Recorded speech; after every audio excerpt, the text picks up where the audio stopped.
All right, 99.9 Punk World Radio FM. You guys already know what time it is. And right here, right now, we are actually on episode 17 of Elite Wrestle Talk here on Punk World Radio FM. We're joined by WWF veteran and enhancement talent. We have the legendary Jason Speed. This man has stepped in the ring with HBK, the Nasty Boys. He's had the opportunity to share beers with the Macho Man, Randy Savage. The list goes on and on. We got Jason Speed right here live on the radio. Jason, how you doing tonight, man? I'm doing good. Thanks for having me. Hey, man, you're most certainly welcome. Thank you for reaching out to me, man, to actually set this up. I got to admit, when you reached out to me, I was like, absolutely done deal. Ain't no question about it. You know, if Jason Speed hits my DM and wants an interview, easily done. Well, let's make it happen. So thank you so much for reaching out to me. No problem. But I know you're a very busy individual, man, so I'm going to dive right into this. But I got to take you back to the very beginning of your illustrious in-ring career, man. And I got to take you back to the 1980s, where you were actually trained by El Angel Blanco. I was wondering if you actually tell us a bit more about how you got connected with Angel, and of course, what was it like just working alongside him during your in-ring training? Well, actually, he's my father, so that's how I started. Yeah. I started when I was training when I was 12 years old. I had my first match when I was 12. He was a wrestler, well known in New York and Puerto Rico. And he had a gym in the Bronx, New York, and that's where I started.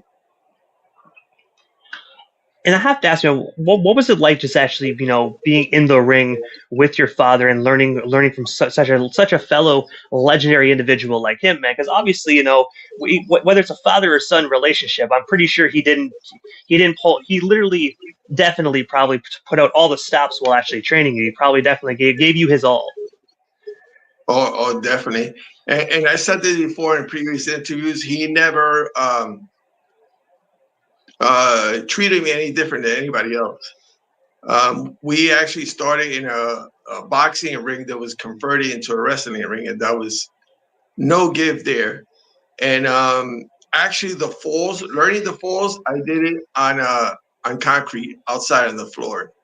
So when you got in that ring, it was nothing. But he didn't hold back. He didn't treat me any different. It was a great experience, and I got to. Almost at the end of his career, actually have a tag team match with him. So that was awesome. And one thing I have to ask, obviously you're still wrestling today in 2024. You have had a 30-plus in-ring year career, if even longer than that. Is there one thing that your father taught you that you actually still implement in your actual moveset today in 2024 when you step into the ring in the independent circuit? He taught me everything from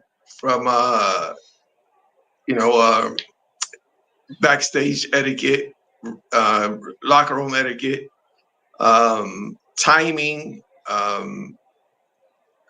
to read a crowd, the whole nine. But he was great. And I'm not saying this because he's my father, but his matches were incredible. I mean, always exciting. People are always on their feet. And I learned a lot from him. And I also trained with Bobby Bald Eagle and Jason Knight, which is a good friend of mine from ECW. Legendary ECW individual. Very first WCW, I believe, hardcore champion as well. Sorry, very first ECW hardcore champion right after they rebranded from Eastern Championship into Extreme.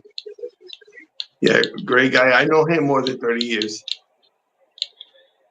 And also as well, you actually had the opportunity on WWF Superstars of Wrestling taping number 305. You actually had the opportunity to actually go one-on-one with the legendary HBK, also known as Shawn Michaels. I was wondering if you can actually just tell us the story behind the buildup of that match, how it happened, and of course, what was it like just stepping in the ring toe-to-toe with a very then young HBK?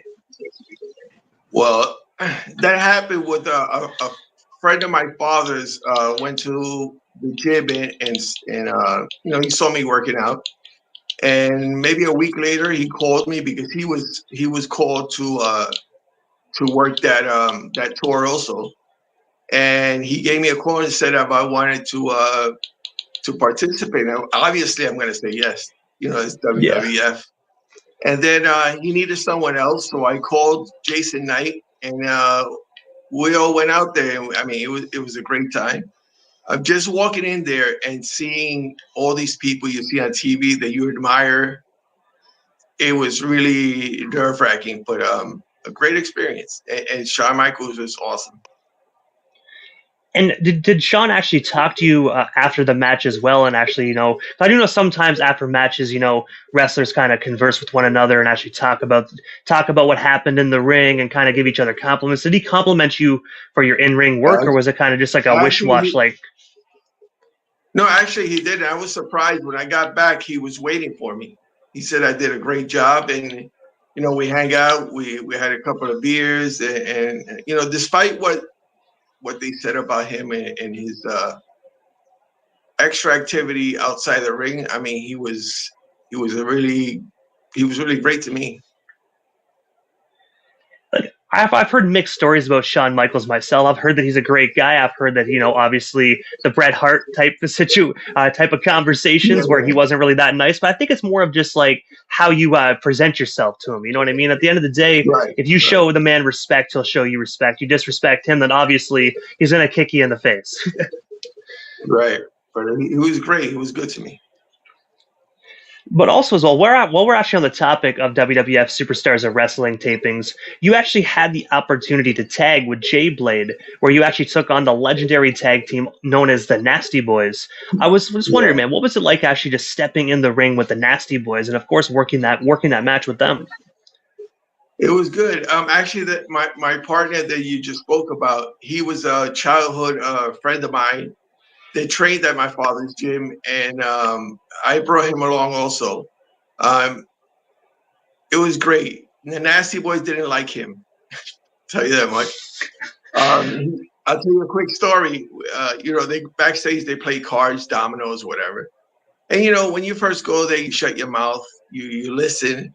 So I think it was Knobs that asked him, "Oh, can you go get Tito Santana and tell him we playing cards?" And he came out and told him, "Why are you telling me yourself?" I was like, "Oh my God, what did you just do?" And it's the Nasty Boys too. So those are individuals you don't talk back to, man. They were like the APA back in the day, man. Yeah. So when it came down to putting things together for the match, they were like, "Oh, who's gonna take the pit stop?"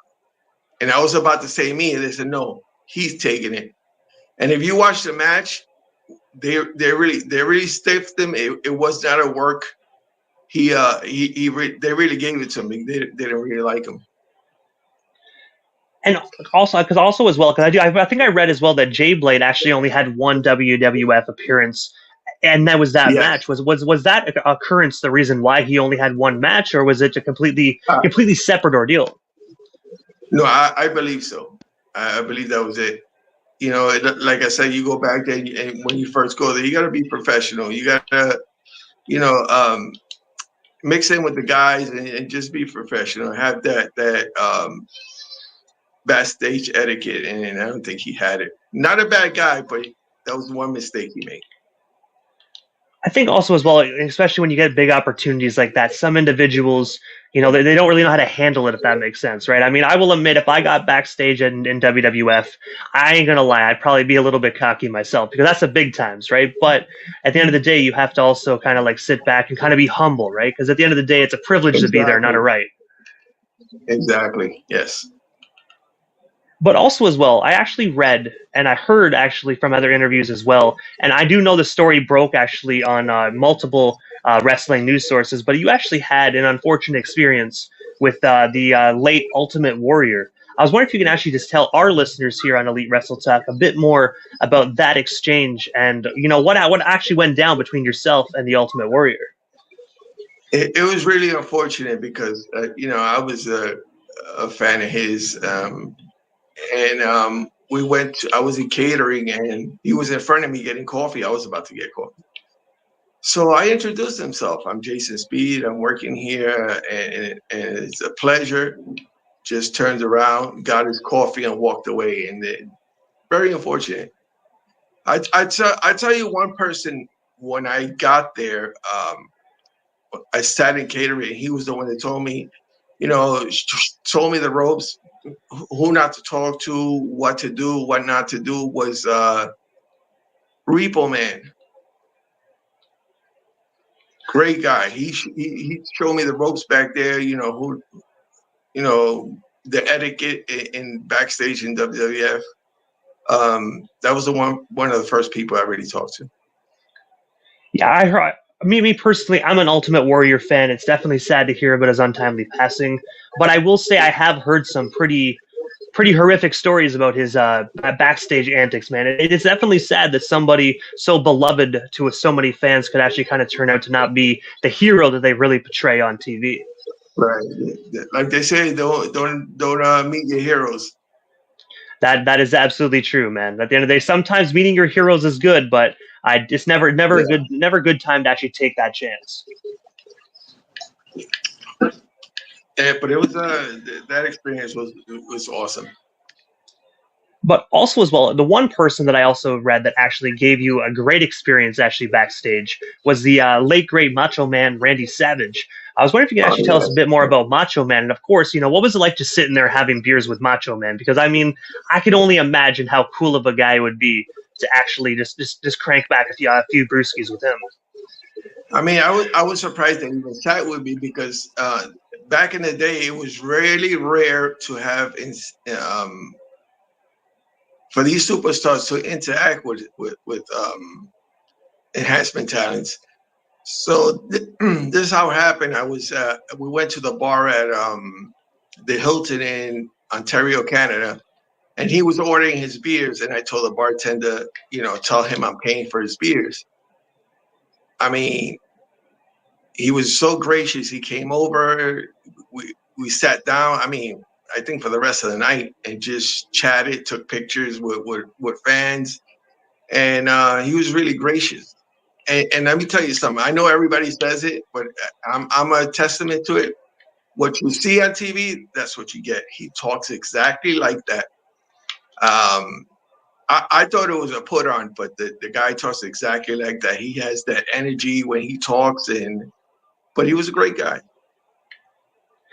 I gotta say, in my personal opinion, one of the best wrestlers of all time, Macho Man Randy Savage, man. Beloved actor. I mean, I think he also even tried to actually do a rap album as well. I will say, it's a great collector's item, but not something I'd always listen to. But he definitely did a lot of great things in his life, man. So definitely rest in peace to the late great Macho Man Randy Savage. Yeah, I mean, besides him, besides my father being one of my inspirations, he was and Bret Hart, and it was good to meet him and actually spend some time with him.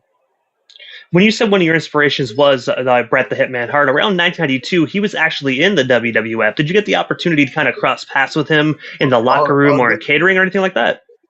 Definitely. When I had that match with the Nasty Boys, if everybody sees it, they did that double DDT. They didn't know how to do it. Bret Hart was actually in the locker room and kind of demonstrated on me to show them how to do it.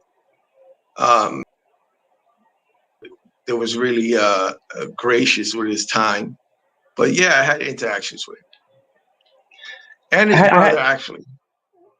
I had the opportunity to meet Bret Hart myself years ago, actually, at Algonquin College in Ottawa, Ontario, and honestly, one of the most nicest guys I ever met. I was the most nervous individual to actually meet a wrestler when I stepped in front of Bret the Hitman Hart, but definitely super cool guy. Yeah, his brother was awesome too. Crazy Ripper. I went out to the mall. I went out to the mall with Jay Blade. And when I came back, he was sitting outside, and I had already talked to him. He was sitting outside. The security guard stops me and said, "Where are you going?" I said, "I wrestle here tonight. Me and Jay Blade." I said, "You could ask Owen. He's sitting right there." And Owen's like, "No, I never seen this guy. Don't know him." And he kept on like for 20 minutes until he said, "Nah, we know him. He's here."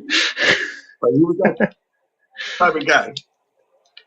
Was that the only time you actually witnessed one of Owen Hart's ribs? Because I got to say, I know he's done some pretty crazy ribs in his career. I do know he put manure in Vince McMahon's office as well. I mean, the fact that that man didn't get fired is beyond me. Because some of them ribs were pretty ruthless. That's the only one I really witnessed, but he was a great guy. I think that's why they never fired him or anything.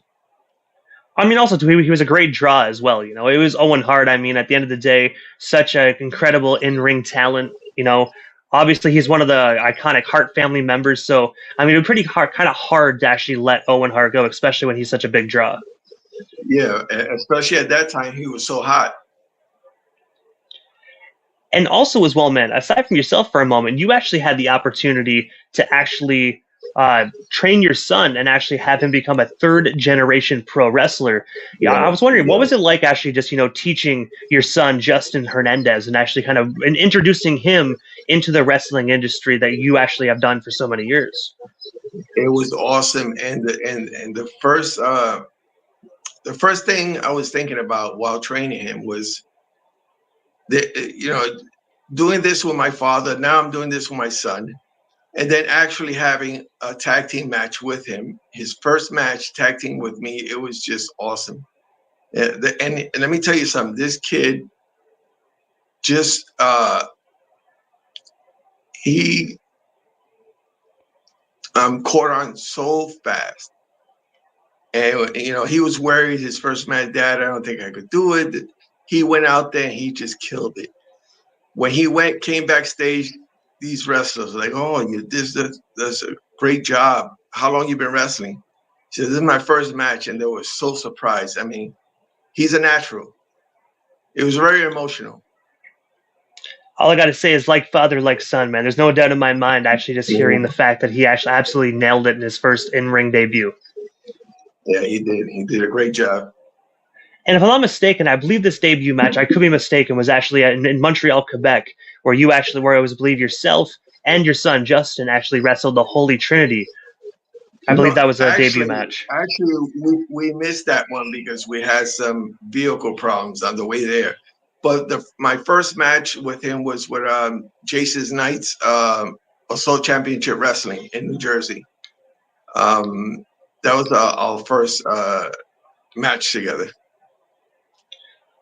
And I do know as well, because I did see promotion for Great North Wrestling as well. I'm not sure if that was actually the Holy Trinity match, but I have to say, I really hope that you can actually make your return to Great North Wrestling sometime as well, man. It was, I was super stoked. Yeah, I'm gonna actually work on that with the promoter. He was very gracious, and I'm pretty sure I'm welcome there. Yeah, I was psyched myself to go back to Canada. Yeah, Jack Kilby is such an amazing individual. I actually work alongside Jack for Great North Wrestling. I do the floor manager stuff. So when I heard that yourself and your son were coming, I was like, dude, this is going to be one hell of a great match. I was actually super excited to see you guys in Napanee, Ontario. Yeah, it was unfortunate we had some car issues, but yeah, I look to return. Oh, I got to say, I'm pretty sure you guys can definitely make that happen, man. I mean, at the end of the day, GNW is a very forgiving type company, man, and also as well a very great company at that, man. I know darn well when you guys get to Canada, you will have a phenomenal time, not only at a GNW event, but also just in the ring as well, man. That's such a great group of individuals that work there. And I know I work there, so I know it sounds like I'm being biased, but I can definitely tell you GNW is definitely the hottest independent wrestling company in Ontario, to say the least. Yeah, I was really excited, but yeah, I'll make my way back over there. And I have to ask, well, because obviously, you're still wrestling in 2024. You're still doing your thing that you've done for so many decades. Do you have any up-and-coming matches that you want to actually tell our listeners about and then promote? That way they can come out, snag some tickets, and see, WWF veteran Jason Speed live in the ring kicking ass like he always does. Actually, I'm working on a few things. I don't want to announce it yet because they're not final. But I'm working on a few things. As soon as they're finalized, I'll let you know and I'll post them. But yeah, we're looking to me and my son to go back to Canada, do a few things here.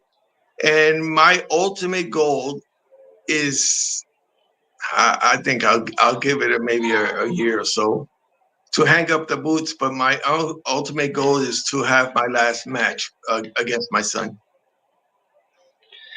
And when you went, I know you just mentioned kind of like in the future hanging up your boots. Do you have an estimated time when when the legendary Jason Speed plans to retire, or is that just something that's in the foreseeable future? I would say a year and a half. Well, ladies and gentlemen, if you want to see the legendary Jason Speed wrestle, you better the events that he actually announces, you better get tickets, because that could possibly be the last time that you indeed see Jason Speed live in the squared circle. Yeah. And we actually have a question here from an individual by the name of Justin. He actually wants to know, who is your favorite opponent that you actually wrestled, whether it was in WWF or in the independent circuit, and who is someone that you would wrestle if you had a chance? Well, my favorite is, I don't know if you know, his name is, hold on a second. I just had it here. Tony Myers. He has that character, what's his name? He wrestles in Japan, with a chainsaw. But I forgot it. I see him in my head. I forget his name as well, but I do know who you're talking about. I see his image in my head right now. Yeah, he's a good friend of mine. That was probably one of my favorites. We had so much chemistry, and it was awesome. And I have to ask Jason, aside from you potentially, and I got to say, as a fan, hopefully not, but everyone has to retire sometime. Other than that retirement coming up at some point, and of course, the events that you can't actually fully announce live yet, is there anything we happen to miss during tonight's interview? Anything else you do still want to touch on, chat about? But we still got you here live on Elite Wrestle Talk. I think we kind of covered it, but yeah, I'm just looking forward to doing some more training with my son and have him grow and have a couple of matches before I retire. But if anybody wants to reach me on my Facebook, X, and Instagram, TikTok. So if you want to message me, ask me any questions, follow me, I'm there. And I got to say, first and foremost, Jason, it was such an honor speaking with you again. Thank you so much for actually just reaching out to me and making this interview possible, man. It was such an honor, and I hope to see you out here in Canada in the independent circuit soon, man, because I got to say, Canada definitely needs at least one more Jason Speed match before you hang up them boots. That'll be awesome, man. We'll be in touch, and when those dates are announced, maybe we could do another one, and we'll talk about it. Oh, definitely, man. I know we only touched base on not even 10% of your legendary career here tonight. So I do know there's a lot more to talk about. So definitely a second Jason Speed interview will definitely be done. Sounds good. Thanks for having me. It was awesome. Hey, you're most certainly welcome, Jason. Thank you so much, and definitely have yourself a phenomenal night, and of course, a great week as well. You too.